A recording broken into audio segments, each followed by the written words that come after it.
The intricate balance of nature, a reflection on our planet's fragile harmony. Nature, in all its grandeur and complexity, represents one of the most fascinating and delicate systems on Earth.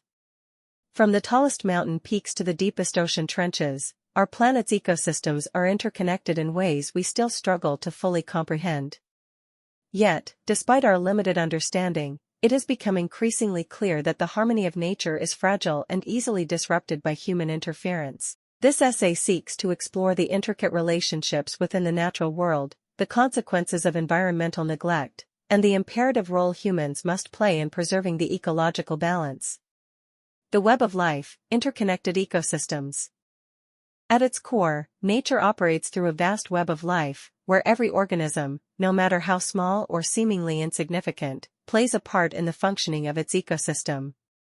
Plants convert sunlight into energy through photosynthesis, providing food and oxygen. Herbivores feed on these plants, becoming prey for carnivores. Decomposers, such as fungi and bacteria, break down organic material, returning essential nutrients to the soil. This cycle, often referred to as the circle of life, exemplifies the seamless integration of living and non-living components within an ecosystem. However, this equilibrium is not static. It fluctuates in response to both natural events and anthropogenic, human-caused, activities. Forest fires, volcanic eruptions, and floods are part of nature's regenerative processes. But deforestation, overfishing, pollution, and urban sprawl are human actions that frequently push ecosystems beyond their capacity to recover. Biodiversity, the foundation of resilience. One of the most crucial aspects of a healthy ecosystem is biodiversity, the variety of life forms within a given area. Biodiversity ensures resilience against disease, climate change, and other environmental stresses. Diverse ecosystems are more stable and adaptable, capable of recovering from disruptions more quickly than monocultures or degraded habitats. Yet, we are currently witnessing a global biodiversity crisis. According to numerous scientific reports, species are going extinct at rates 100 to 1,000 times higher than the natural background rate.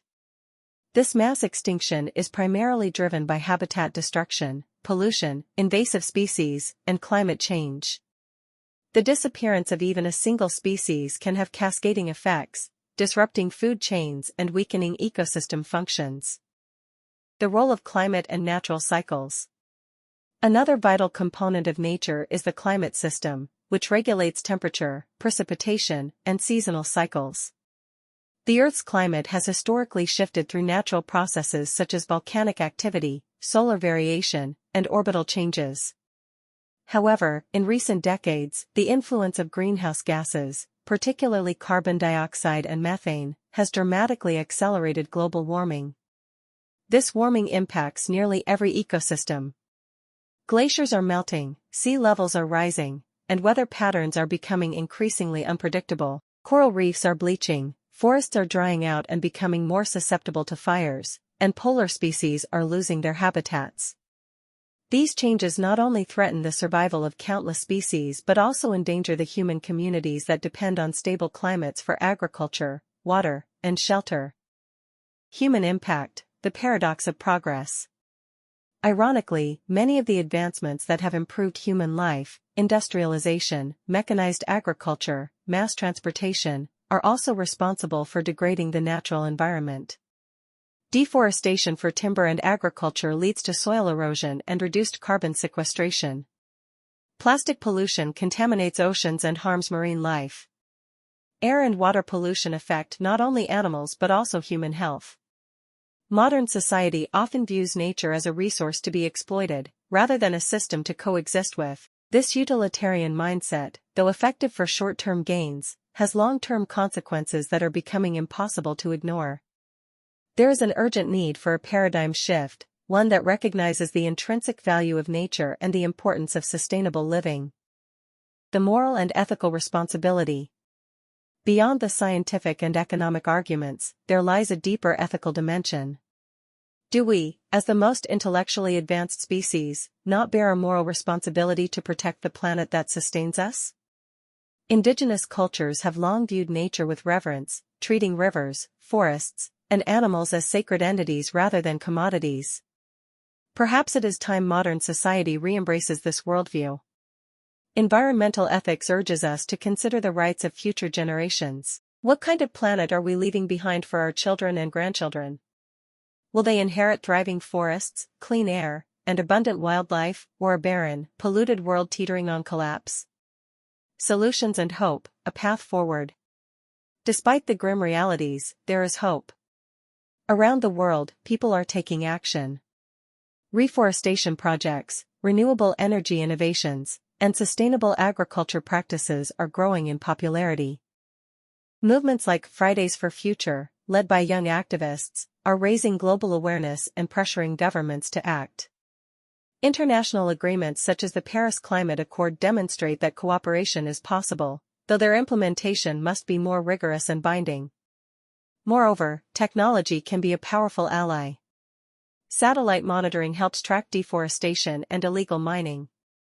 Artificial intelligence is used to optimize energy usage and reduce waste. Scientists are even exploring carbon capture methods to remove CO2 from the atmosphere. However, technology alone is not enough.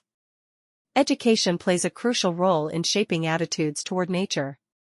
By integrating environmental awareness into school curriculums, promoting ecotourism, and encouraging local conservation efforts, societies can foster a deeper connection between people and the natural world. Personal responsibility and daily actions. While systemic change is vital, individual choices also matter. Recycling, reducing meat consumption, conserving water and energy, and supporting eco-friendly brands are all actions that, when taken collectively, can make a significant difference. Planting a tree, volunteering in a park cleanup, or simply learning more about local wildlife can inspire greater appreciation and stewardship. Most importantly, we must recognize that nature is not separate from us. We are part of this vast and beautiful system, and our well-being is inextricably linked to its health. The future of nature, from awareness to transformation.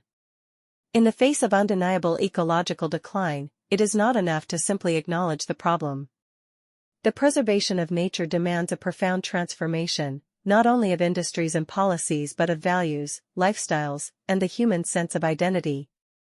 We must transition from a culture of consumption to a culture of conservation, where progress is measured not solely by economic indicators, but by the health of ecosystems and the quality of life for all species. Rethinking progress, a new definition of growth. For centuries, economic growth has been the central goal of nations, often achieved at the expense of the environment.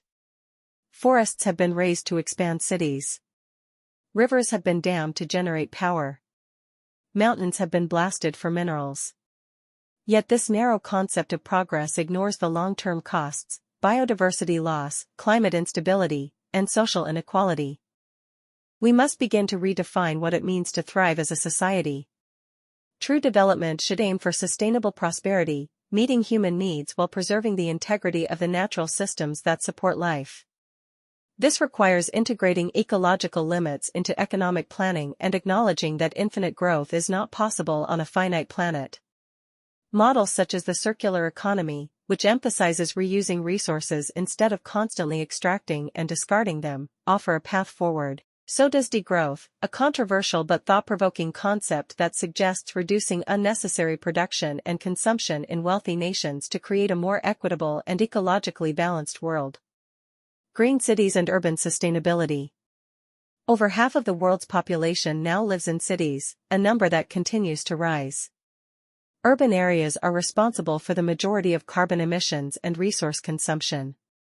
However, they also present opportunities for large-scale environmental reform. Green urban planning can transform concrete jungles into sustainable ecosystems. Vertical gardens, green roofs, and urban forests improve air quality and provide cooling effects. Public transportation reduces the reliance on cars. Solar panels, energy-efficient buildings, and waste-to-energy technologies can drastically lower a city's ecological footprint. Cities like Copenhagen, Singapore, and Vancouver are already pioneering these efforts. They prove that modern urban life can coexist with environmental responsibility, if there is political will and community engagement. The role of indigenous knowledge. Another powerful, often overlooked ally in the fight for ecological preservation is indigenous knowledge. For thousands of years, indigenous communities have managed natural resources sustainably, guided by spiritual and cultural beliefs that emphasize respect, reciprocity, and interconnectedness. From the reindeer herders of the Arctic to the forest guardians of the Amazon, these communities hold intimate knowledge of local ecosystems that science is only beginning to understand. Recognizing and empowering indigenous peoples is not only a matter of justice, it is essential for biodiversity conservation and climate resilience.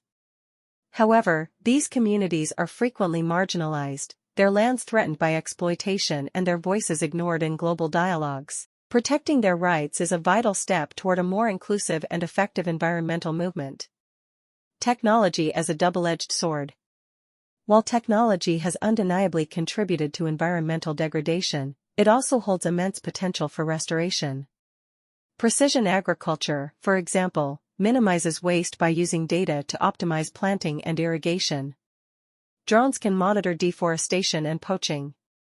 Satellite imagery can detect illegal fishing or track animal migrations. Moreover, breakthroughs in biotechnology and synthetic biology are opening doors to creating environmentally friendly materials, like biodegradable plastics or lab-grown meat.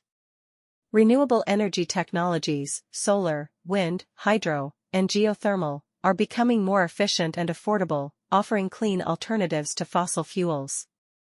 Still, we must proceed with caution. Technological fixes should not become an excuse to continue destructive behavior. Innovation must be guided by ethics, transparency, and long-term thinking. Youth and education, seeds of change. Perhaps the most hopeful force in the environmental movement is the younger generation. Across continents, young people are demanding change. They are organizing strikes, creating startups, pursuing careers in sustainability, and influencing global debates. Their activism is driven not by ideology, but by survival, by the fear of inheriting a dying planet. To support them, we must radically reform education. Environmental literacy should not be a niche subject but a core part of every curriculum. Children should learn not just about climate change, but about ecological principles, sustainable living, and the beauty of the natural world. Equally important is emotional connection. Studies show that people who spend time in nature during childhood are more likely to care about the environment as adults. Field trips, gardening programs, wildlife observation, these experiences cultivate empathy and a lifelong sense of responsibility, a philosophical shift, humans as part of nature. One of the root causes of environmental destruction is the mistaken belief that humans are separate from nature, above it, even. This anthropocentric worldview treats the planet as a tool, rather than a shared home. But science, history, and philosophy all point toward a different truth: we are nature. Our bodies are made of the same elements as stars and soil. Our lives are tied to the rhythms of the earth. Embracing this ecocentric perspective requires humility. It challenges us to see ourselves not as masters, but as participants in the web of life. It encourages reverence instead of domination, stewardship instead of exploitation. Many spiritual traditions, from Buddhism to Native American beliefs, echo this idea. They remind us that protecting nature is not only a practical duty but a sacred one. Perhaps in the face of climate crisis, we must return to these ancient wisdoms and rediscover our rightful place within the Earth's grand design. Final reflection: the time is now. The story of nature is not yet finished. We still have the power to shape its next chapter. But time is running out. Every year of delay means more damage, more extinction, more suffering. The window for meaningful action is closing. Yet hope persists. In every tree planted, in every river cleaned, in every child taught to love the earth, we write a different future. One of harmony, not destruction. One of balance, not greed. One where humanity grows not by consuming more, but by becoming wiser. Let us not wait for disaster to force our hand. Let us act now, boldly, wisely, and together.